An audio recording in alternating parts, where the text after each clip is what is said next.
So I was locked up in Gwinnett County Jail, and I had a roommate. His name was CP. So he's the one who put me on urban fiction. He gave me this book by Terry Woods. It was called Dutch. So I read that book, and it was just phenomenal. It blew my mind. I didn't know anything about urban fiction. I didn't even know they wrote books like that. So after I finished reading that book, I was on the bottom bunk, and he had the top bunk. So I was just like, yo, CP. So he looked down on the bunk. He looked down, a little bald head. That was my dog, too. I was like, bro, I can write a book. I was like, you know what? Let's write a book. And then he was like, all right.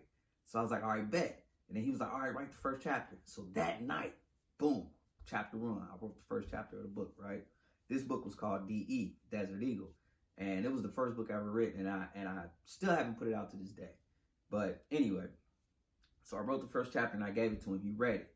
He was like, this shit fire. Write the next one. I was like, what? I thought you were going to help me. He's like, nah, just write the next one. I got you after this one. So I was like, all right, bet. So I wrote the next one. Gave it to him. Wow. And then he was like, this shit fire. I was like, damn, you going to help me? He was like, nah, write the next one. You just got this. I was like, all right. So I didn't know if I was believing him or the shit sucked or what. So next thing you know, yeah. I got all these chapters done, right? Gave it to him. He's like, nigga, this shit hard as fuck.